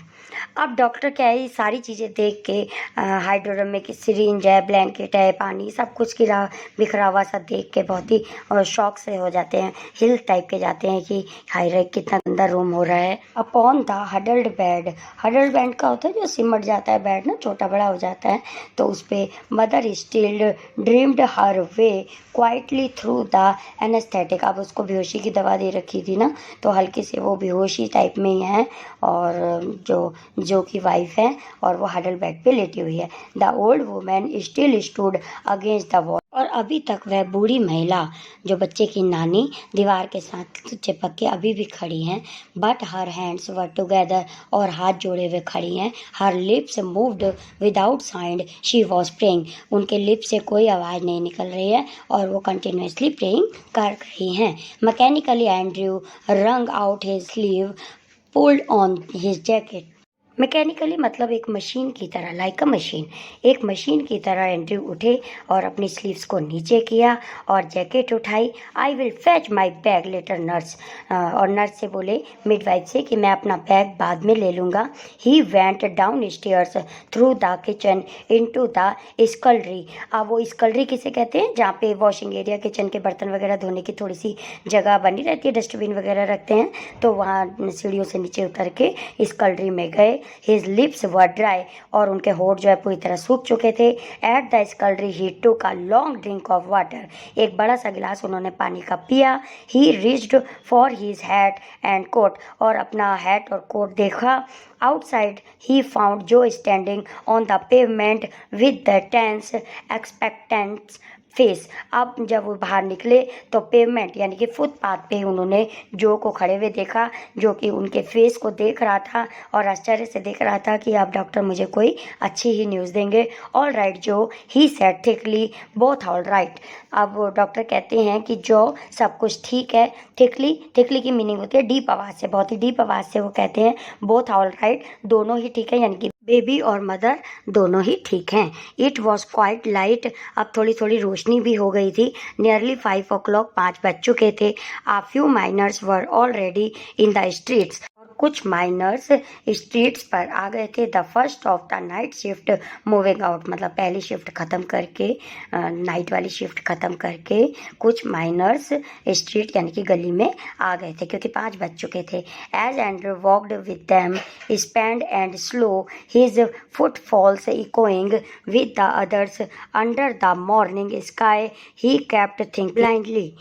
अब जो Andrew है, doctor Andrew हैं, वो उनके साथ, किनके साथ, जो अपनी शिफ्ट ख़त्म करके माइनस जा रहे थे उनके साथ जा रहे हैं धीरे धीरे, और एक साथ चल रहे हैं. और इकोइंग, इकोइंग का मतलब होता है रिसाउंडिंग, गूंजते हुए. तो उनके पैरों की आवाज़ और डॉक्टर एंड्रयू के पैरों की आवाज़ एक साथ गूंज रही है, और वो चलते, सुबह के समय चलते जा रहे हैं और वह सोचते हुए जा रहे हैं. Oblivious to all other work he had done in the blandly, कि आज उन्होंने ब्लैंडली में जो काम किया है उसके बारे में वो सोचते हुए जा रहे हैं. आई हैव डन समथिंग, कि आज मैंने कुछ किया है. ओह गॉड, हे भगवान, आज तो मैंने कुछ किया है. I have done something real at last, और लास्ट में यानी कि अंत में मैंने कुछ आज काम किया है. कहने का मतलब ये है कि अभी तक तो उन्होंने पढ़ाई पूरी की थी, कुछ करके नहीं दिखाया था, तो आज उन्होंने एक डेड बेबी को जीवित किया है, तो यही वो सोचते हुए जा रहे हैं. इसी के साथ स्टूडेंट्स ये चैप्टर कंप्लीट होता है. नेक्स्ट वीडियो लेक्चर में इसी चैप्टर के क्वेश्चन आंसर के साथ आपसे मिलते हैं. सभी क्वेश्चन आंसर इजी लैंग्वेज में होंगे, जिससे आपको जल्दी से लर्न हो जाएं. अगर चैप्टर का एक्सप्लेनेशन आपने ध्यान से सुना है तो क्वेश्चन आंसर लर्न करने की भी ज़रूरत ही नहीं है, एक ही बार देखने से आपको लर्न हो जाएंगे. Thank you so much for watching. I hope you will gain good score in your examination. Hello student, this is Anupam Gambhir and you are watching Anupam English classes. आज के इस वीडियो लेक्चर में class 11th English snapshot book से chapter number 7 birth, जिसके writer A J Cronin है, इसके हम question answer cover करेंगे. चलिए स्टार्ट करते हैं. क्वेश्चन नंबर 1 जो आपके एनसीईआरटी बुक से है. I have done something, oh God, I have done something real at last. Why does Andrew say this? What does it mean? Andrew कौन है? ये डॉक्टर एंड्रयू हैं जिन्होंने अभी अभी अपने मेडिकल की पढ़ाई कंप्लीट की है और इनको एक चांस मिला है अपनी पढ़ाई को पे खरे उतरने का, जो कि इस चैप्टर में एक्सप्लेन किया गया है। इस चैप्टर का लाइन बाय लाइन एक्सप्लेनेशन नीचे दी गए डिस्क्रिप्शन में लिंक है, जिसको प्रेस करके आप प्राप्त कर सकते हैं। बहुत ही अच्छा छोटा सा चैप्टर है जो कि एजे क्रॉनिन के द्वारा लिखी गई सिटाडेल नॉवल से है और उसी का एक पार्ट है ये चैप्टर बर्थ। तो उसमें डॉक्टर एंड्रयू होते हैं, वो जब एक बेबी का डैड पैदा होता है और उसको जीवित कर देते हैं तो अपने इसी बात पे विचार करते रहते हैं और बोलते हैं कि आई हैव डन समथिंग, मैंने आज कुछ अच्छा किया है, हे भगवान मैंने कुछ रियल, अंत में मैंने कुछ अच्छा ही प्राप्ति कर लिया, रियली प्राप्त कर लिया मीन्स क्योंकि उन्होंने एक डेड बेबी को जीवित किया था, जिसकी वजह से वो ऐसा कह रहे हैं। And what does it mean, और इसकी क्या मीन है, इस आंसर में हम देखें। Young doctor Andrew Manson had done something real at last. अंत में डॉक्टर एंड्रयू मैनसन ने कुछ अच्छा ही किया, रियली प्राप्त किया। He said this because he had a commendable work. उन्होंने ऐसा इसलिए कहा क्योंकि उन्होंने कमेंडेबल मतलब एक प्रशंसनीय काम किया है। He had been successful at saving both the mother and the baby, और वो लास्ट में मदर और बेबी दोनों को बचाने में सफल होते हैं। It was a complicated delivery and he had done something worthwhile, और ये कॉम्प्लिकेटेड डिलीवरी थी। क्यों थी? क्योंकि 20 ईयर्स के बाद वो एक चाइल्ड एक्सपेक्ट कर रहे थे, तो इस वजह से ये कॉम्प्लिकेटेड डिलीवरी थी और जिस पे ये डॉक्टर एंड्रयू खरे उतरे थे। Andrew felt satisfied and happy at his own achievement. तो अपने अचीवमेंट में डॉक्टर एंड्रयू बहुत ही खरे उतरते हैं और बहुत ही सेटिस्फाइड होते हैं, खुश होते हैं। So he says that I have done something, oh God I have done something real at last. इसीलिए वो ऐसा कहते हैं कि अंत में मैंने कुछ करके दिखाया और रियली करके दिखाया और प्राप्त किया, सफलता को प्राप्त किया। Now we start question number 2। There lies a great difference between text book medicine and the world of practising physician discuss. तो इस आंसर में हमें यह डिस्कस करना है कि जो डॉक्टर होते हैं टेक्स्ट बुक मतलब जो अभी पढ़ाई के दौरान डॉक्टर अपनी बुक्स में पढ़ते हैं और प्रैक्टिस के दौरान वो जो सीखते हैं, प्रैक्टिकली सीखते हैं, उन दोनों में क्या डिफरेंस है, इस आंसर में हमने डिस्कस करना है। तो चलिए स्टार्ट करते हैं answer. The doctor usually prescribe medicine that are written in the medical textbook for various alignment। तो जो डॉक्टर होते हैं वो यूजुअली यूज़ करते हैं अपनी मेडिसिन जो उन्होंने पढ़ाई के दौरान सीखी होती है और जो मेडिकल टेक्स्ट बुक में लिखी होती है विभिन्न प्रकार की बीमारियों के बारे में। वेरियस अलाइनमेंट जो विभिन्न प्रकार की बीमारियां होती हैं उनके बारे में जो टेक्स्ट बुक में लिखा होता है यूजुअली वो वही यूज़ करते हैं। Text book medicine gives knowledge about the medicine, disease, human anatomy and the treatment. जो टेक्स्ट बुक की जो नॉलेज होती है उनसे वो मेडिसिन्स को और उसी के ज्ञान से ही डिसीज बीमारियों को समझते हैं एंड बॉडी के पार्ट्स को समझते हैं और उनका ट्रीटमेंट करते हैं। However it does not teach you how to handle stressful situation. जबकि इन बुक्स में कोई भी स्ट्रेसफुल सिचुएशन मतलब जो अचानक से कोई आई जाती है ना, कोई ऐसी सिचुएशन जैसे डॉक्टर के एंड्रयू के भी लाइफ में आ गई थी एक सिचुएशन जो उन्होंने बहुत अच्छे से हैंडल किया, तो ऐसी भी डॉक्टर के लाइफ में आ जाती हैं सिचुएशंस जो स्ट्रेसफुल होती हैं, अचानक से जिनको ट्रीट करना पड़ता है। While a practising physician has to work in various odd situations, और जबकि ऐसी ऑड सिचुएशन भी प्रैक्टिकल के दौरान जब वो प्रैक्टिकल अपना सीखते हैं, प्रैक्टिकल में देखते हैं, तो उस दौरान भी उनके काम में बहुत सी ऐसी सिचुएशंस आ जाती हैं। His skills and medical expertise are tested in such situation. तो इसी इस सिचुएशन में ही उनकी जो मेडिकल की प्रैक्टिस होती है और इनका स्किल होता है वो मापा जाता है। So text book medicine and world of the practising physicians are very different from each other. तो इसीलिए टेक्स्ट बुक का ज्ञान, मेडिकल टेक्स्ट बुक का ज्ञान और रियल में जो वो प्रैक्टिस करते हैं डॉक्टर, उसके ज्ञान में बहुत ही डिफरेंट होता है। और क्योंकि प्रैक्टिकल करते समय तो बहुत सी सिचुएशंस आती है ना, क्रिटिकल सिचुएशंस भी आती हैं जिनको वो हैंडल करना सीखते हैं, तो इस प्रकार इन दोनों में बहुत ही विभिन्नताएं हैं। Now we come on question number 3। Do you know of any incident when someone has been brought back to life from the brink of death through medical help. Discuss medical procedure such as organ transplant and organ regeneration that are used to save human life. Students, इस question में 2 parts में answer पूछे गए हैं। First part में तो यह पूछा गया है कि क्या आपके आसपास आप कोई ऐसी इंसिडेंट या घटना जानते हैं इसमें कोई पर्सन बिल्कुल डेथ की कगार पर पहुंचकर बचा हो मेडिकल हेल्प के थ्रू, यानी कि उसकी लाइफ फिर से सेव हो गई हो। सेकेंड पार्ट के आंसर में हमें डिस्कस करना है organ transplant and organ regeneration के बारे में, जो कि ह्यूमन लाइफ को सेव करने के लिए यूज़ की जाती है। तो ऑर्गन ट्रांसप्लांट किसे कहते हैं? जब कोई हमारी बॉडी का ही ऑर्गन किसी दूसरी जगह पे लगा के हमारी लाइफ को सेव किया जाता है। जैसा कि जिसका एग्जांपल हम हेयर का ले सकते हैं। हम किसी पर्सन का बिल्कुल गंजा हो गया है, किसी वजह से उसके बाल बिल्कुल झड़ गए हैं, तो उसके पैर या हाथ से कहीं से बाल लेके और उसके हेड पे लगाए जाते हैं, ट्रांसप्लांट किए जाते हैं। या फिर किसी की किडनी खराब हो गई है और किसी दूसरे पर्सन की किडनी उसमें ट्रांसप्लांट की जाती है, जिसकी वजह से दोनों की लाइफ सेव हो जाती है।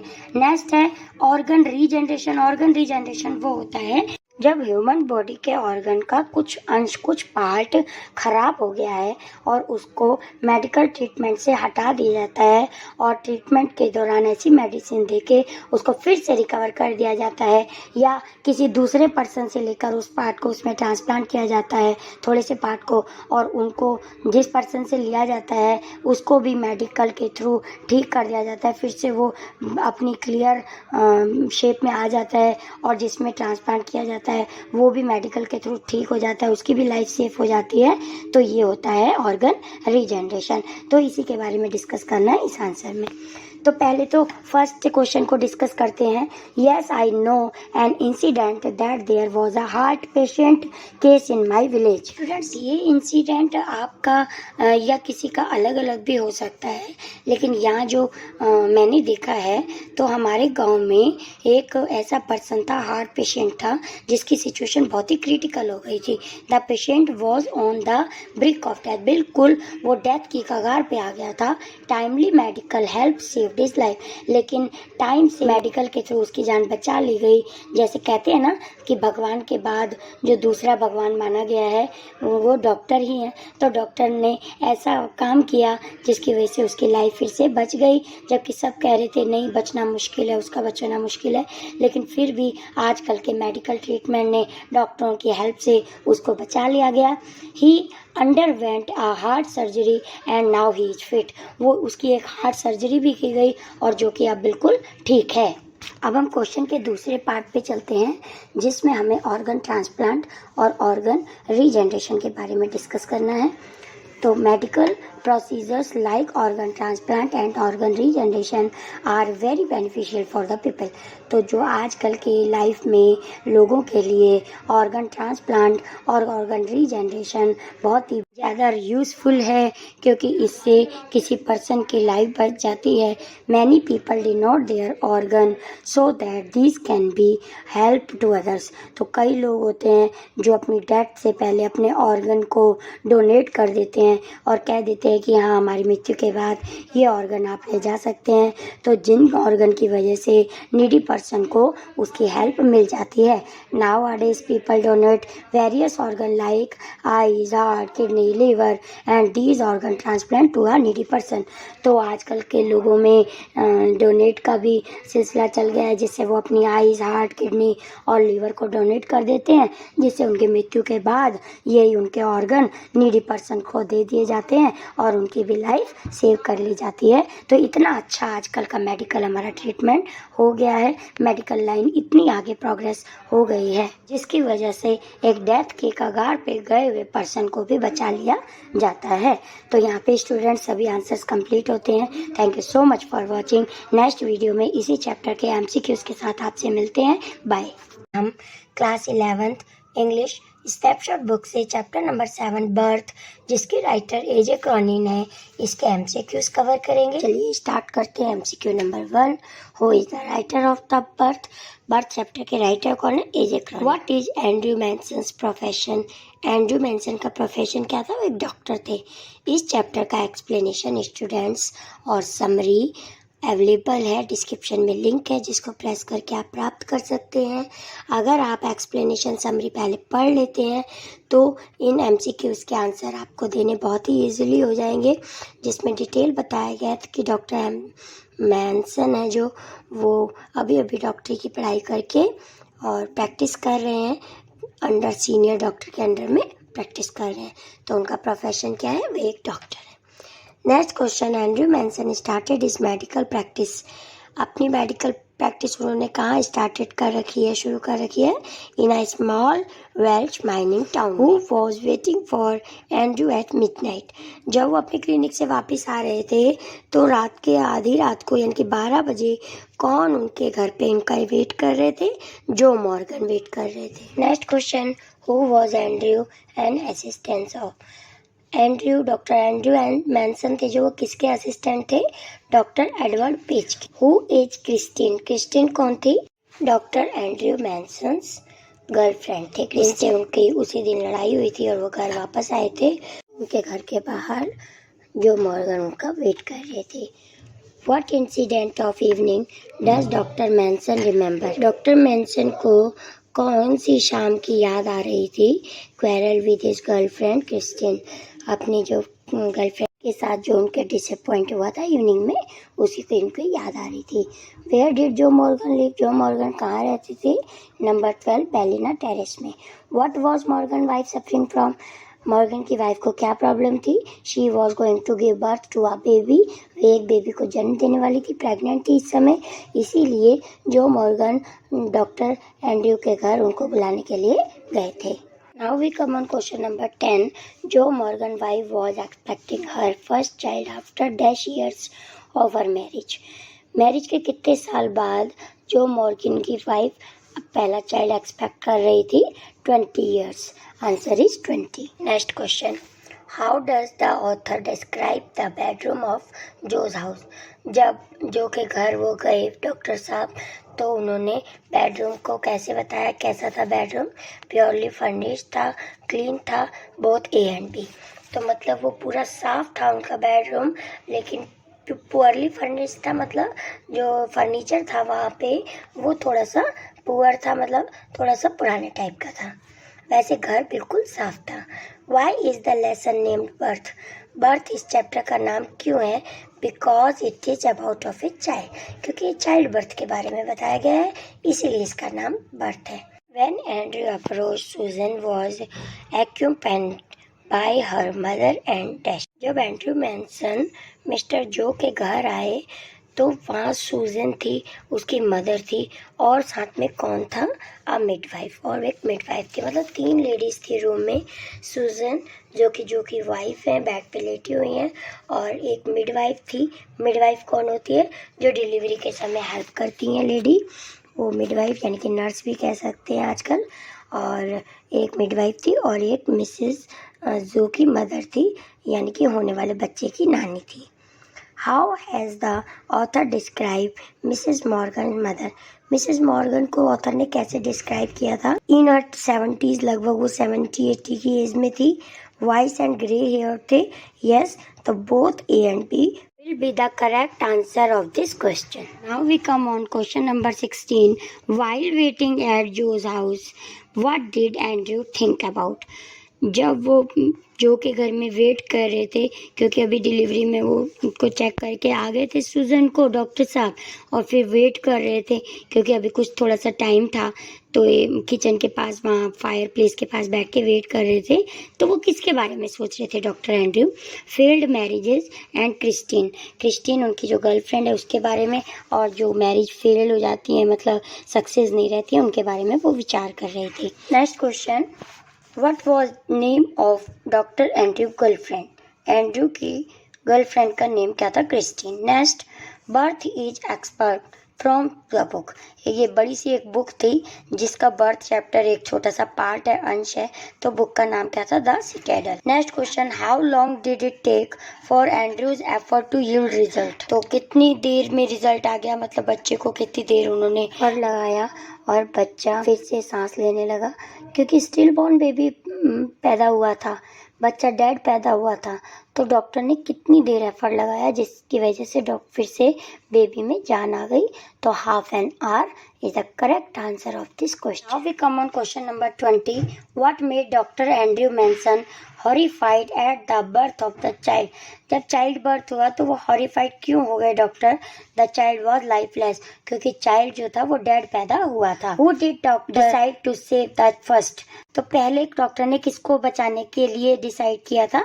मदर को। हाउ वाज द, क्योंकि जब बेबी का बर्थ हुआ था उस समय सिचुएशन सूजन की भी खराब हो गई थी, तो बेबी तो स्टिल बॉर्न था ही, लेकिन सूजन की भी तबीयत खराब हो गई थी ज़्यादा, तो फिर डॉक्टर ने पहले मदर को ट्रीट करने का डिसाइड किया था। How was the mother condition after giving an injection to her? जब उसको एक इंजेक्शन दे दिया गया था तो उसकी कंडीशन कैसी हो गई थी? Her condition was better. Don't fret mother, I will not run away, why did Andrew say this? मैं नहीं भागूंगा, डॉक्टर ने कहा था मदर को। किसकी मदर को? सूजन की मदर को। तो ऐसा क्यों कहा था? To reassure Mrs Morgan's mother, उनको रीअश्योर कराने के लिए कि हाँ, विश्वास दिलाने के लिए, हाँ मैं माता जी यहीं पे रुकूंगा, ऐसा बोला था डॉक्टर ने, और मैं यहाँ से भागूंगा नहीं, कि इसको बीच में छोड़ के कहीं नहीं। Now we come on question number 24। What all things did Andrew use in the treatment? Treatment में उन्होंने किस किस चीज़ का यूज किया था? ब्लैंकेट का, yes correct. Basins and towels, तो 2 बेसिन भी यूज किए थे, टावल भी। हॉट एंड कोल्ड वाटर, तो all of the above is the correct answer of this question. Next, what did Andrew remember in middle of the ongoing treatment? जब treatment चल रहा था उस दौरान वो क्या सोच रहे थे? Morgan's families longing for a child, Morgan family की जो डिज़ायर थी, लॉन्गिंग मतलब इच्छा या डिज़ायर, जो लंबे समय से एक बच्चे को प्राप्त करने की इच्छा थी, उसके बारे में सोच रहे थे, क्योंकि उन्होंने वचन दिया था ना मिसेज मॉर्गन की मदर को कि हाँ बिल्कुल दोनों ही ठीक होंगे, बेबी भी ठीक होगा और मदर भी ठीक होगा, लेकिन सिचुएशन देख के वो एक बार डर गए थे, उसी बारे में सोच रहे थे। Andrew decided to dash at Joe's house, तो वहाँ पे उन्होंने क्या डिसाइड किया था? स्टे, यानी कि रुकने का डिसाइड किया कि जब तक ये कंप्लीट नहीं हो जाती डिलीवरी तब तक मैं यहाँ से नहीं जाऊँगा। How was the new born child? New born child कैसा था? लाइफलेस था, स्टिल बॉर्न था, बिल्कुल डेड था। What did Andrew conclude from the witness of the child? ऐसा ही उसने पहले भी बच्चा एक देखा था, तो कैसा था? Child suffered from एक्सपीसिया पैलिडा। एक्सपीसिया पैलिडा क्या होता है? एक्सपीसिया मीन्स जब बच्चे में ऑक्सीजन लेवल कम आ जाता है और कार्बन डाइऑक्साइड का लेवल बढ़ जाता है, इट इज़ कॉल्ड एक्सपीसिया। तो ऐसा ही केस डॉक्टर ने पहले भी देखा हुआ था, तो इसीलिए उन्होंने कंक्लूड कर लिया था कि हाँ ये वही प्रॉब्लम है, और उन्होंने अपने एफर्ट लगाने स्टार्ट कर दिए। Next, was the doctor successful in saving the child life? Yes. What dilemma did Dr. Andrew confront? जो डिलेमा की मीनिंग होती है कंफ्यूजन, तो डॉक्टर एंड्रयू के आगे क्या कंफ्यूजन आ गया था? Whether to attend the child और मदर, क्योंकि दोनों की सिचुएशन क्रिटिकल हो गई थी चाइल्ड बर्थ के समय, तो वो डिसाइड नहीं कर पा रहे थे कि पहले किसको ट्रीट किया जाए, तो यही उनके माइंड में कंफ्यूजन हो गया था। In the dilemma that he faced, what did Andrew do? Dilemma में, कंफ्यूजन में उन्होंने क्या डिसाइड किया था फिर? चेक अपॉन सूजन फर्स्ट, तो पहले उन्होंने मदर को चेक करने का डिसाइड किया था। Where had the midwife place the still born child? Midwife ने स्टिल बॉर्न चाइल्ड को कहाँ रख दिया था? अंडर द बेड, बेड के नीचे रख दिया था, क्योंकि उसने सोचा बच्चे में तो जान है नहीं, डेड है बिल्कुल, तो उसने बेड के नीचे रख दिया था मिड। What did Andrew remember about Samaritan? Samaritan के बारे में उसको क्या याद आया था? आ ट्रीटमेंट ही एट विटनेस, तो ऐसा ही उन्होंने ट्रीटमेंट पहले वहाँ देखा था। अपनी प्रैक्टिस के दौरान सैमरिटन में यही ऐसा ही केस पहले भी डॉक्टर साहब ने देखा था, इसीलिए उन्होंने एफर्ट लगाने स्टार्ट कर दिए थे। Next question, during the whole incident जो did not enter the house, why? पूरा जब तक ये बेबी हुआ अंदर डॉक्टर के अंदर जाने से लेकर बेबी के होने तक बिल्कुल भी जो अंदर नहीं आए, जो होने वाले बच्चे के फादर थे वो अंदर नहीं आए। क्यों नहीं आए? बिकॉज ही वॉज वरीड, क्योंकि वो बहुत ही दुखी थे और वो डॉक्टर साहब से उन्होंने कहा था मुझे आप पे पूरा विश्वास है, आप बिल्कुल ही सही करेंगे, इसीलिए वो अंदर नहीं गए थे। Next, how did Andrew try to save the still born baby को बचाने के लिए उन्होंने क्या चीज़ यूज़ की थी, किस चीज़ का एफर्ट लगाया था? Using A special method of respiration का मतलब जिसमें ब्रेथ दोबारा से सांस वापस आ जाए, तो इसीलिए उन्होंने वही ट्रीटमेंट स्टार्ट किया था। After trying for 15 minute Andrew felt, 15 minute तक ट्राई करने तक जब कुछ नहीं हुआ तो फिर उन्होंने कैसा फील किया? होपलेस हो गए थे डॉक्टर साहब। Next question, why did the child become slippery in Andrews hand? Doctor Andrew के हैंड से चाइल्ड जो है स्लिपरी मतलब फिसल क्यों रहा था? Because of constant juggling between waters, क्योंकि उसको जब डॉक्टर साहब ने बेबी को देखा और स्टिल बोन था वो, तो उनको पता चल गया कि इसको एक्सपीसिया की प्रॉब्लम है, यानी कि इसका कार्बन डाइऑक्साइड का लेवल थोड़ा सा बढ़ गया है। तो उन्होंने एफर्ट लगाने के लिए क्या किया था? 2 बेसिन लिए, एक में थोड़ा सा हॉट वाटर यानी कि गुनगुना पानी लिया, दूसरे में कोल्ड वाटर लिया और जगलिंग की तरह, जैसे वो सर्कस में होते हैं ना, जगलर होते हैं, बॉल को इधर उधर जगलिंग करते हैं, तो ऐसे उन्होंने बच्चे को भी कभी ठंडे पानी में गर्म पानी में डाला, जिस वजह से जो बेबी था वो बिल्कुल स्लिपरी हो गया था और डॉक्टर एंड्रयू के हैंड से फिसल रहा था। Next question, how did the doctor feel when the child life was saved? जब बच्चे की लाइफ सेव हो गई तो डॉक्टर को कैसा फील हो रहा था? टायर्ड, थक चुके थे, रिलीव महसूस कर रहे थे, सेटिस्फाइड थे? तो all of the above is the correct answer of this question. Next question is what does the author refer as a miracle? Miracle किसे यानी कि चमत्कार किसे कहा गया? Life getting into the still born के बेबी के बीच में जब लाइफ आ गई तो it is called a miracle. Next, why did Andrew get oblivious to all the work he had done in ब्लेनेनली? Oblivious मतलब भूल चुका था, तो इस ब्लेनेनली में सारे काम मतलब इस ऐसे काम के आगे सब कुछ वो भूल चुके थे। क्यों? Because he did extra ordinary that night, क्योंकि आज की रात उन्होंने एक ऐसा चमत्कारी काम किया था जिसकी वजह से ब्लेनेनली के हुए जो भी पहले के काम थे वो सब वो भूल गए थे। What was the occupation of जो मॉर्गन का ऑक्यूपेशन क्या था? ही वॉज अ ड्रिलर थे, वो खनिज में काम करने वाले होते हैं ना, driller. Now we come on question number 42, why did Mrs Morgan's mother offer a cup of tea to Andrew Manson? Doctor Andrew Manson को मिसेस मॉर्गन की मदर ने चाय क्यों दी? Because she was afraid that he would leave the case, क्योंकि उनको लग रहा था कि कहीं केस बीच में ही छोड़ के डॉक्टर साहब चले ना जाएं। Next, she was afraid that he would make an excuse to return, और कि मैं अभी थोड़ी देर में वापस आता हूँ ऐसा कह के चले ना जाएं। तो both B and C will be the correct answer of this question. Next, everything was still at Joe Morgan's house except for, Joe Morgan के घर में सब कुछ शांत था, किसके अलावा? एक्सेप्ट ऑफ फॉर, तो किसके अलावा सब कुछ शांत था? The rustle of cinder in the grate किसे कहते हैं? अंगीठी में जो अर्ध जला कोयला रहता है उसकी चिंगारी की सी चिटर चिटर की आवाज निकलती है, एक तो वो आवाजें आ रही थी।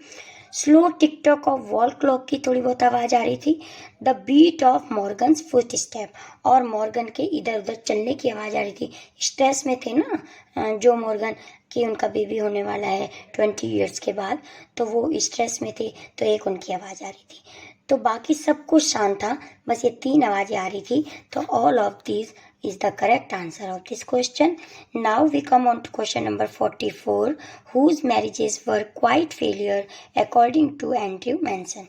Andrew Manson के द्वारा किसकी मैरिजेस फेलियर थी? द मैरिजेस ऑफ ब्लॉडवेन, एक ही चैप्टर में नेम आया एक लड़के का जिसके बारे में उन्होंने कहा था कि इसकी मैरिज बेकार है। The marriage of Edward Page, the marriage of Danny. तो all of these is the correct answer of this question. What which station had he quarrelled with Christine के साथ कौन से स्टेशन में उनकी लड़ाई हुई थी डॉक्टर एंड्रयू की? Cardiff station is the correct answer. Now we come on question number 46, who was Susan? Susan कौन थी? जो मॉर्गन्स वाइफ थी। Next, What was not to be given to Susan because it could harm the baby, कि baby को कहीं कोई problem ना हो जाए इसकी वजह से, तो उसको नहीं देना है। उसके मदर ने कहा था सुजन को ये मत दो। तो क्या चीज़ की बात कर रहे थे उस समय? क्लोरोफॉर्म एक दवा थी बेहोशी करने की। तो सुजन की मदर ने बोला था कि अगर इससे उसको हार्म होगा बेबी को तो आप प्लीज़ उसको मत दीजिए। तो डॉक्टर ने कहा था नहीं इससे कोई हार्म नहीं होगा। Next, what dilemma did Andrew face after the birth of the child, जब चाइल्ड बर्थ हो गया तो डॉक्टर एंड्रयू किस कंफ्यूजन में आ गए थे? He should try to revive the mother first, कि वो मदर को पहले ट्रीट करें। He should try to save the child first, कि चाइल्ड को करें। Both A and B is the correct answer. Which last effort did Andrew Manson make, last effort क्या था जो उन्होंने लगाया था? पहले तो उन्होंने बेसिन्स में डाले, बेबी को बेसिन में डाला, हॉट में, कोल्ड वाटर में, लेकिन फिर भी अगर बेबी में ब्रेथ ना आई तो उसने क्या किया था? He rub the child with a rough towel, से उसको रब किया था। Yes. He crushed and release the baby's chest with both of his hand, अपने हाथों से, दोनों हाथों से हल्का हल्का चेस्ट को प्रेस किया था। Yes. He tired to get breath into his baby body, और वो ब्रेथ लाने के समय जब बेबी में ब्रेथ उन्होंने लाने की कोशिश करी थी तो उस दौरान वे बहुत थक चुके थे। यस। तो all of the above is the correct answer of this question. Now question number 50, what was room littered with, room किस चीज से भर गया था? ब्लैंकेट एंड टॉवल फैल गए थे इधर उधर। Yes. Basins and solid instrument. Yes. Hypodermic syringe and kettles. Yes, the all of the above is the correct answer of this question. Now last question is 51 question. I have done something real at last. Which action is referred to here? तो मैंने life में कुछ आज एक अच्छा काम किया है, अंत में लास्ट में मैंने कुछ अच्छा किया है, तो ये किसको रेफर करता है? Andrew Morgan save the life of the baby, baby की उन्होंने लाइफ बचाई थी। Yes. Andrew Manson save the life of Mrs Morgan, Mrs Morgan की भी लाइफ बचाई थी। यस। तो both A and B is the correct answer of this question. इसके साथ ही स्टूडेंट्स हमारे इस चैप्टर के बर्थ चैप्टर के MCQs कंप्लीट होते हैं। Thank so much for watching. मिलते हैं नेक्स्ट वीडियो में। बाय।